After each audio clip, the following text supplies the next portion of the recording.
Now we're going to discuss the importing in bitmaps and also known as raster images. Now when you open a file and you create a brand new file, when you import an image, you're bringing an image onto an existing file. I'm going to the file menu, select import. Now in the folder you're importing, if you don't see any images here, click on the right hand corner, make sure you have all files selected. I'm going to click on this file and I'm going to select import. My cursor looks like this when I have a picture in my cursor. It gives me some information. I can see the file name, I can see the size of the image, and then it gives me some instructions. I can click and drag to resize, or I can just press enter and it is going to place the image to the center of the page. Or I can just use simply tap spacebar. Let's go back here. Control I is the shortcut for import. Let's go back here and I can use spacebar and it's going to come up right like so.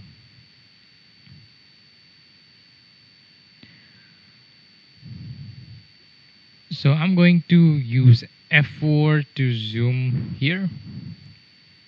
You can see the size of the image. Let me go ahead and delete this. I'm going to select this using my pick tool and delete that. I'm going to show you one more thing. If I F4 to zoom my page, and we're going to import this file again. This time I'm going to use the icon on this toolbar. It is going to be a lot quicker. Scroll down, click on this, select my image, and we just simply click on import.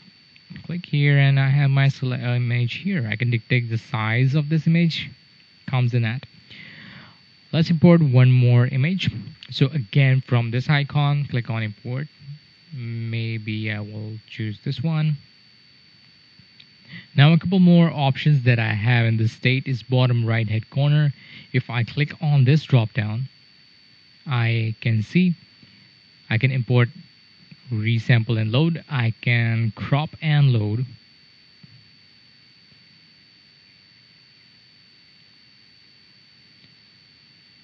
Now this resample and load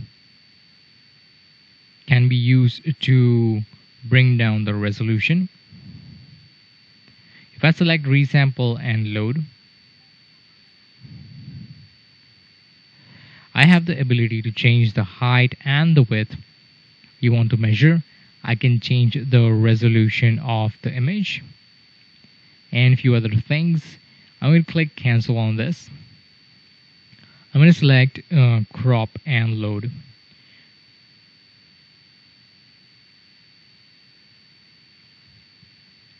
With crop and load, I can resize and the image. Resize this image and crop out the portion that I want to keep. Click here, all right, like so. I can just simple as that, cropping. I can do it manually with these guides, or I could use these units down here, top, width, left, height, and so on and so forth. And then I'll left click and drag to bring my image in.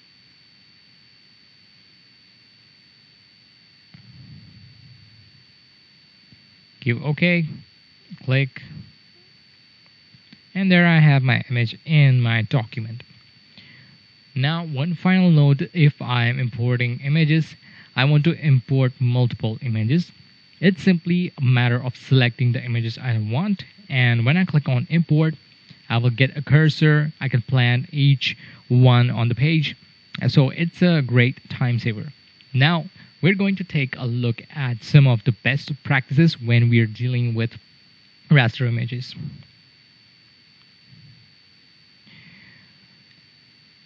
We're going to discuss some of the steps that you will need to perform on the bitmaps. If you're not careful, you can lead to necessary bloat in files and cause problems while printing. They can include cropping of bitmaps, resizing, and rotating. Let's talk about cropping bitmaps first.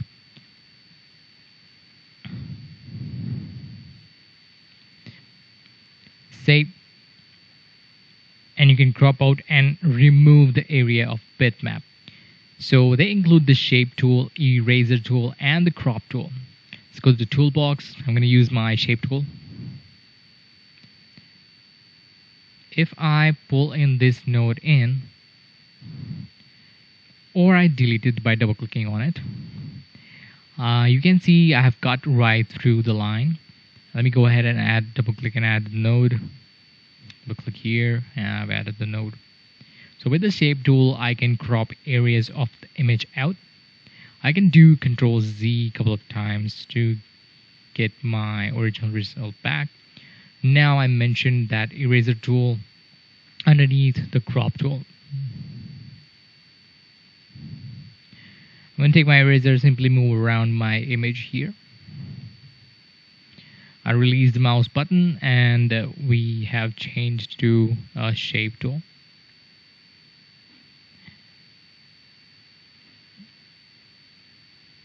We can also go in here and change the shape of that. I'm going to go out, Control Z, undo that action here. Now the next tool I can use to crop, of course, is the crop tool itself. Crop tool. Toolbox. I'll indicate the area that I want to crop out. Select this image, select this, cropping this area. And one different thing about this method of cropping or removing unwanted portions of the image is that if I select the shape tool and try to move these nodes back out,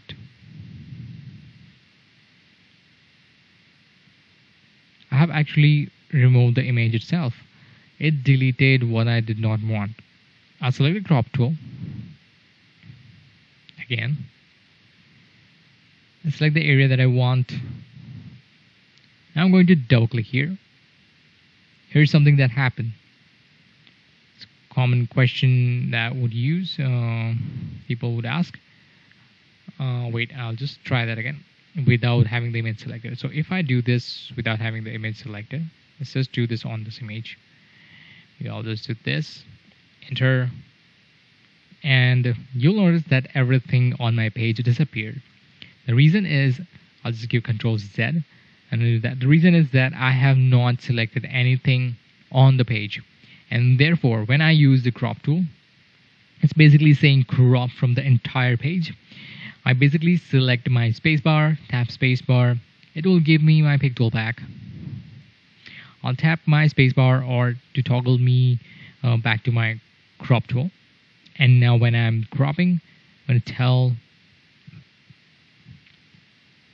I want to crop this image, crop, click and drag, and it will crop the area that I want, right, like so.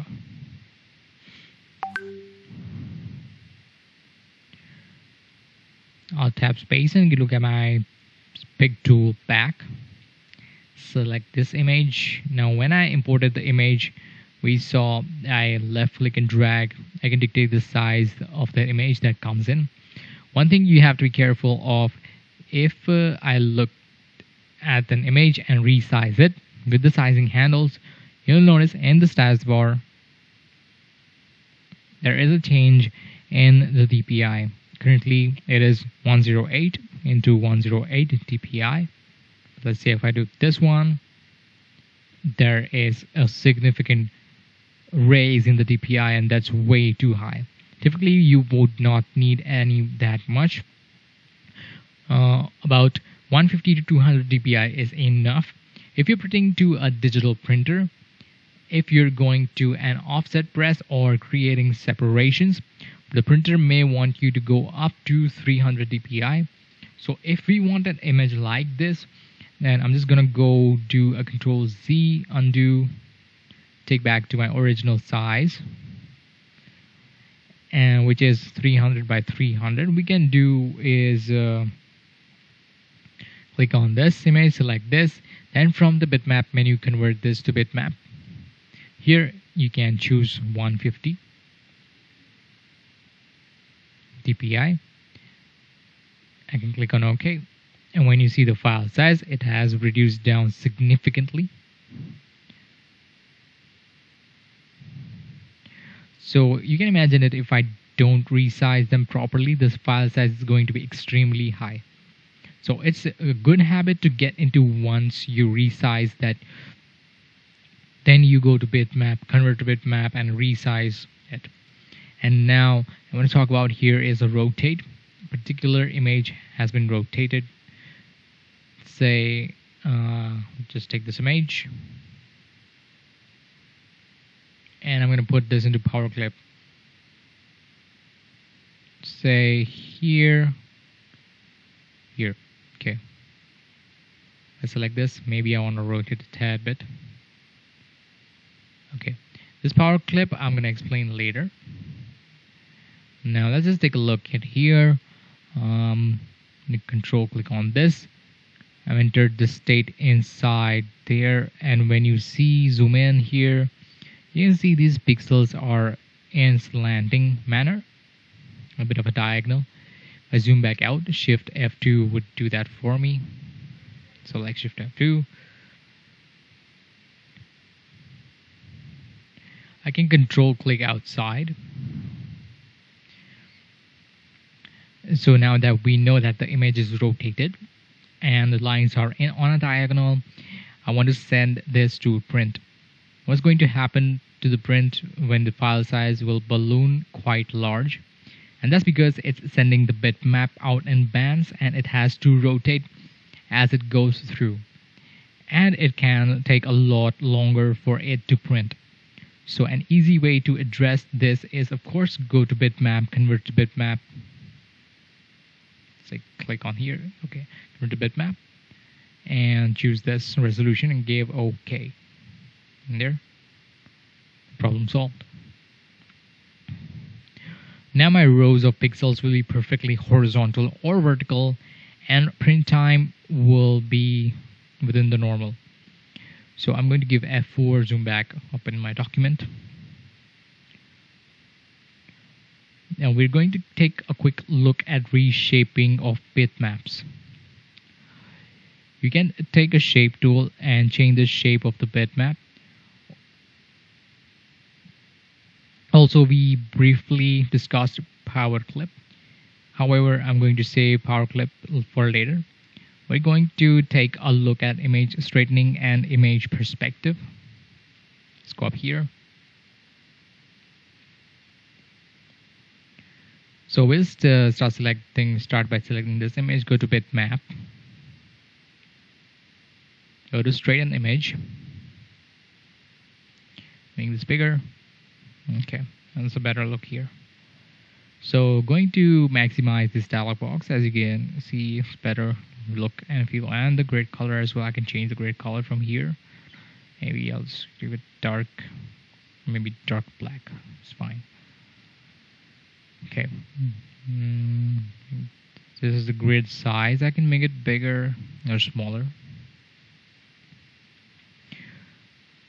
So I have to correct the lens distortion by rotating image by using the horizontal perspective or the vertical perspective. I'm going to simply rotate this image. If I could move this slider to rotate the image slightly. As you can see, I can type in value here. Maybe this much is fine. I guess I'll just reset these values. Tab 0, 0. Okay. I want this to be a horizon line to be straight up here. We can see that we have a straight nice line across the horizon. Just simply click OK on this. And there, I have straightened the image. One thing before you notice that if I crop the image I've selected, so it will crop the image as it straightens it. And it brings me back to the page where I have a nicely, perfectly straight image. Then next is the image perspective. Say select this. We have the ability to add perspective to this object. Just recently we have the ability to add perspective to raster image or a bitmap image. So I'm going to select this, Shift F2.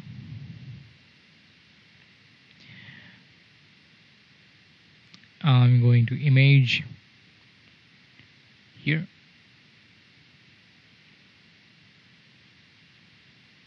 From the objects menu, I have the property here, perspective, add perspective. I can click on these corners and fix it right like so. Maybe I just click and drag here, click and drag here, here, and here. You can just zoom in and can be pixel perfect about it. Click and drag and place it here.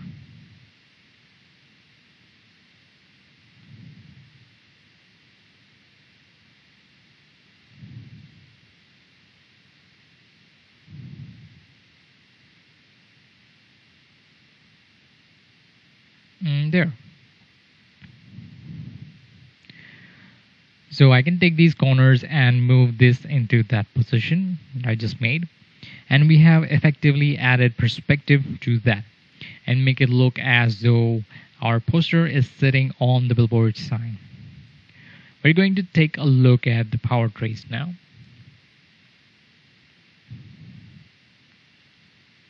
Power trace is used to convert a raster image into a vector image. Why would you want to do that? Well, it's simple. Raster image or bitmap should not increase in size any more than about 20%. And you'll be looking at the pixelated image if you do so. We have a couple of images here, a line drawing and the image of a high quality. We'll start with the image of the chain link. Take a look at the line drawing traces. We'll do this with the image selected. You will notice in my interactive property bar, I have the option to trace bitmap. Under the bitmaps menu as well, I have these. Quick trace, center line trace, quick outline trace. So I'm going to click on trace bitmap. Select this, go to trace bitmap, center line, and I'm going to select technical drawing. It'll come up with this dialog box, and maybe if the tracing is perfect, you don't need to work on these sliders. If you want more detail, you can just bump it up, right like so. You want more smoothing, you can bump this one up.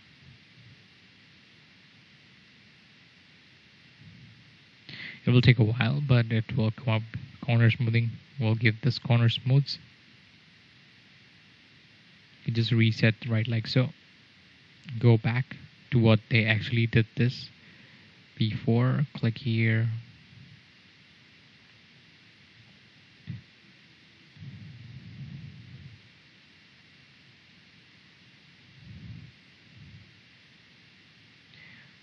Here I can just give none here. This is going to give me a black background, white background color. It's kind of a tough job for CorelDRAW. Is not doing it right. Maybe I'll just bump up the detail. It shows the progress here. It is kind of a rough drawing here. If you want to smooth up here. Again, if this doesn't work out, you can go in here. Outline drawing. Try a different bunch of options here, and it will get the job right done for you. So we'll just bring down the detail here. It is going to give me, it's kind of nearby. Okay, that's a good one. I can pass that up and give OK. Now this object is our vector object, and we can scale this up and put this on a banner.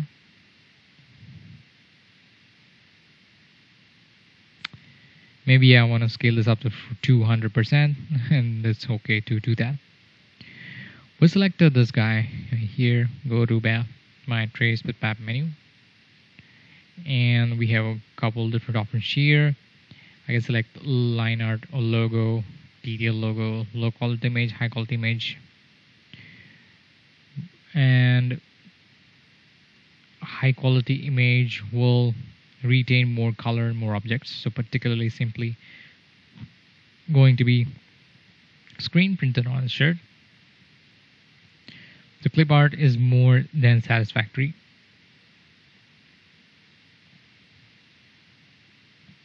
Or I could select local. Let's check this out. If that works out fine, then we can pass that out. Background color to none.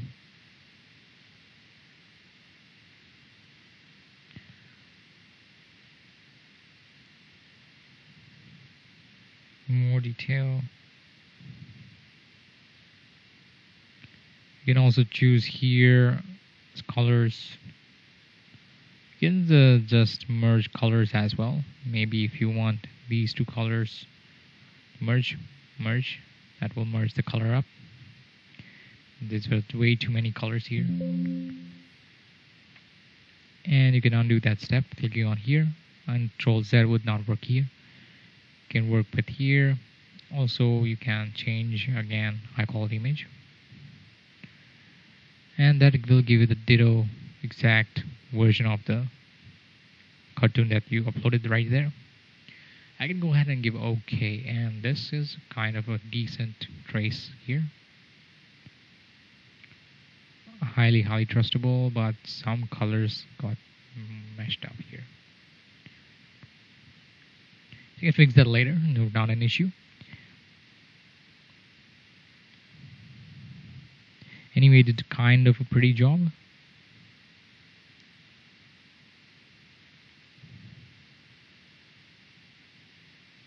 I can put this on a 150 feet tall poster as well.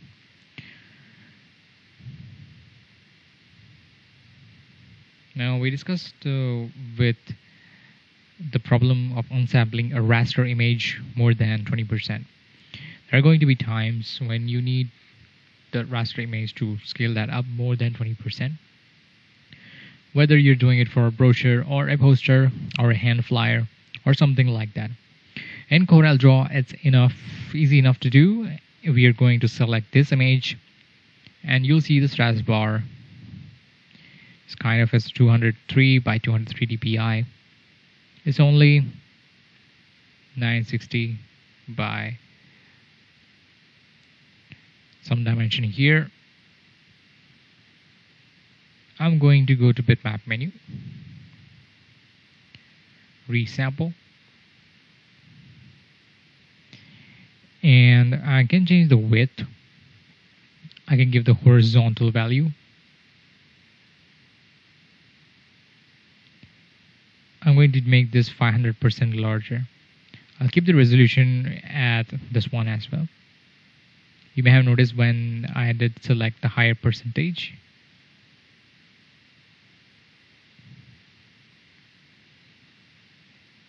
we have modes here to choose from. I can make this photorealistic. Under noise reduction, I'm going to leave these at maximum. And maybe as 500% here. Okay, let's go ahead and give OK here.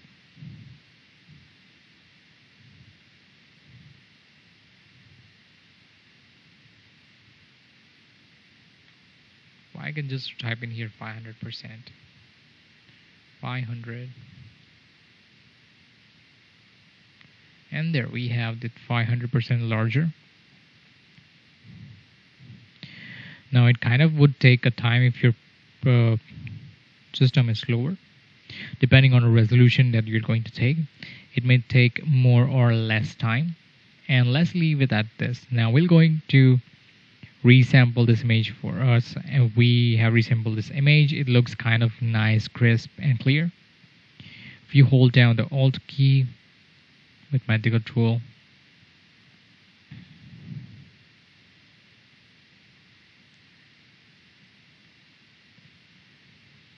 Maybe I'll just make it the center here.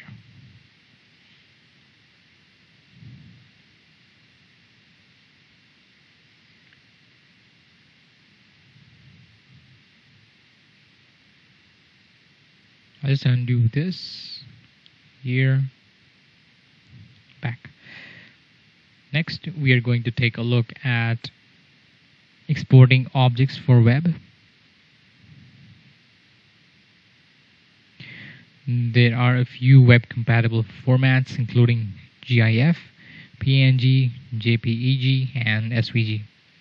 GIFs are best suited for line drawings, text images with few colors, or images with sharp edges, such as scanned black and white images or logos. GIF offers several advanced graphic options, including setting specific color to be transparent, interlaced images, and animations. PNG files are best for various image types, including photos and line drawings. PNG file format, unlike JPEG, supports the alpha channel or transparency. It allows you to save images with superior results. Photos and scanned images are best exported as JPEG files. JPEG files use file compression to store an approximation of the image, which results in some loss of image data, but does not compromise the quality of most photographs. You can choose the image quality when you save the image. The higher the image quality, the larger the file size. And finally, SVG or scalable vector graphic, which will allow you to export an image with vector objects intact and therefore a scale that to whatever size you like without losing quality. Now let's take a look at some of the applicable settings for different formats. We'll select this image and go into File menu. You're going to go Export for Web. So as you can see here, I have a bunch of options here. I can change it to GIF, PNG, or JPEG. Click on here, and it'll go and give you all these options here. Also note the file size or approximate file size when they're exported with the settings over here. So I can see it's, let's say go to GIF, it is 256 the third. I can change here 256 the third, or maybe not the third. I can select which color palette I would want to use in case it's optimized. It can also reduce the number of colors I wish. Reducing the number of colors would also reduce the file size. And I have the ability to add transparency or no transparency. Under the PNG, there's a number of different settings. PNG, we have a number of different settings here. For example, I can choose 8-bit to 128 the third, all the way up to 8-bit, 64-bit with no dithering. And of course, transparency is supported under PNG as well. And finally, JPG allows me to set a number of different settings for JPEG as well. I can have a low quality, medium quality, or high quality image. And also I can adjust the quality here. So if I'm going to select PNG,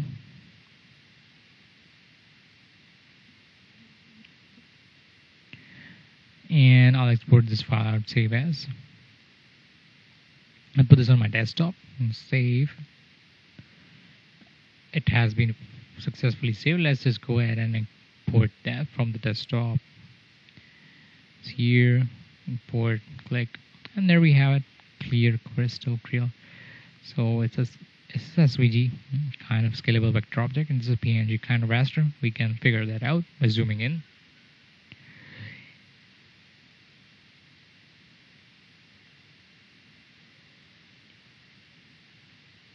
It is that easy to export an image. Now, let's try something else, but before that, I will show you a way to sharpen up the appearance in your web graphics. There's an ability of the pixel grid to align. First of all, I'm going to go to the turn on the pixel grid. From the view menu, I'm going to select pixel grid, document grid. Let's just give it the document grid. I'm going to make the image larger than 400%. 400%.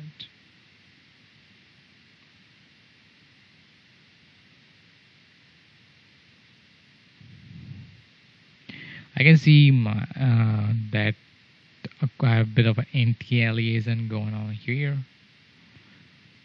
Right click on the image.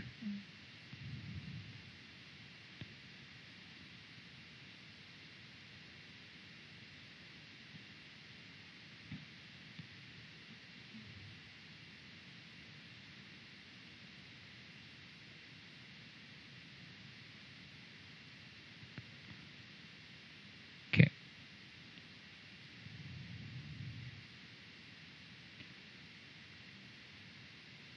Snap to pixeline grid. If you do that, it is going to give you much more clear object here. Let's bring this down. It's just a matter of going to File, Export for, select Web. You already seen what this process looks like. I can go ahead and export this out. Now, if you click here,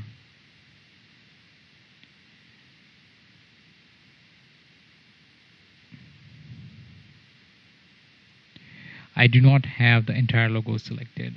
Just group all. Okay. This will have separate objects, right, like so. Undo this. Click here, shift select here. Maybe I want to move this away. Control G, group these. Go to File, Export for Web. Now I can export that. I have this property, anti-aliasing, check. Save as, with transparency. I'm going to replace this. Yes. Now let's say import that image. Here, bring that up. It's not that bad. So we're going to look at some of the bitmap effects. Just choose to switch off the document grid. Okay. Bitmap effects are pixel-based effects that can be applied both on raster images as well as vector images. There are over 80 different effects and 15 different categories. Let's go and by selecting the image here, Shift F2 to zoom in.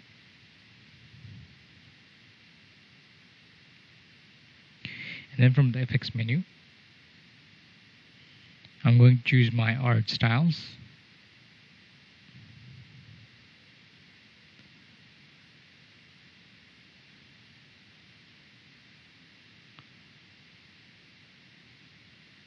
Maybe I'll just choose something art strokes and make it impressionist, and that is going to give me certain effect like so. I can move this panel aside. We have currently impressionist applied on this image. You can see it is quite nice, but you can still tweak that out and make it different how it actually came out.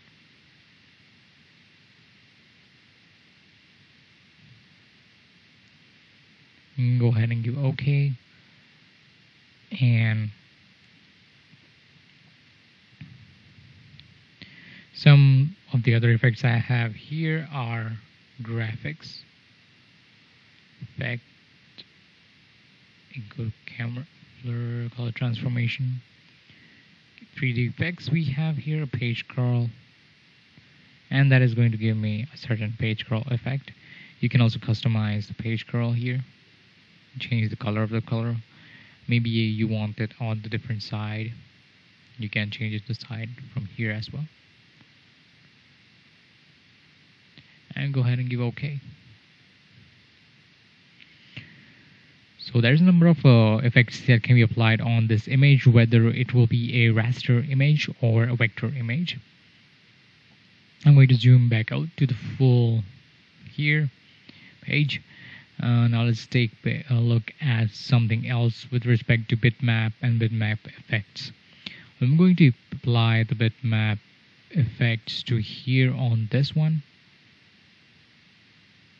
And as I mentioned, these effects can also be applied on vector as well as raster images, and they're non-destructive. What does that mean? It means that you can remove an effect even after saving the file. Let's take a look at that now. I'm going to piece off this text, and from my images menu, I'm going to go down at creative and select fabric over here. I'm going to set this at quilt and wherever the settings are here, and it came up with this kind of an effect. I want to apply another effect. Effects menu, go to blur, apply Gaussian blur, and go ahead and give OK. The final effect I want to apply is from the effects menu, and maybe I want to do the impressionist.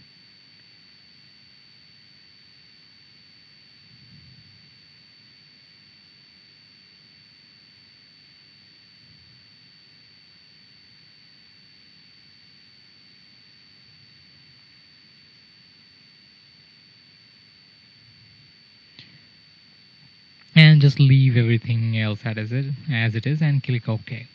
So you can see I've applied 3 different effects to this. If I right click on this, I can see properties here.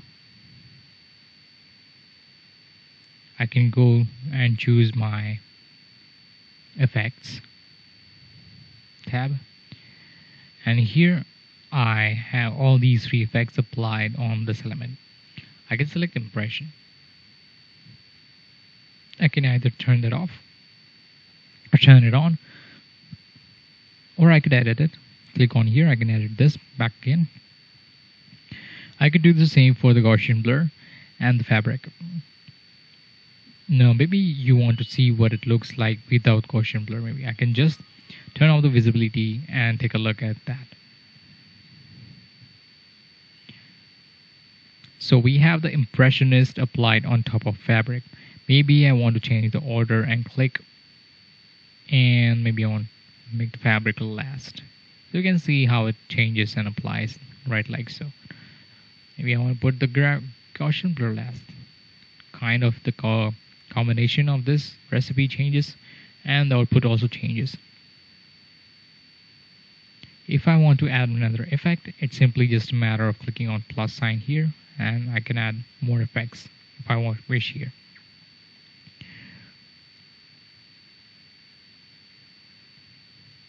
Now we're going to look at the object styles.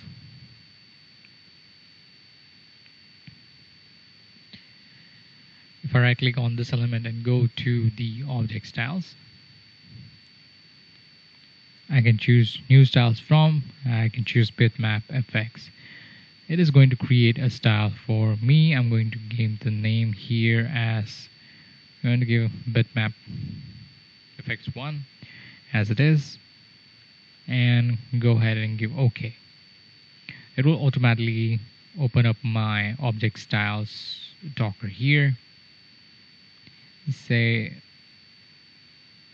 allows me to apply the style to anything else where I want in my document. I have the ability of exporting this as a style sheet and can be turned around and imported and into another document, so I can carry this pattern forward in other files quite easily. So for me to apply that effect to this object is simply the matter of clicking on this element and selecting this apply style. It's as really easy as that. Now we have looked at a very small number of effects. If you want to experiment, go ahead and have fun with those. We will be looking at more powerful features and tools in CorelDRAW in the next video.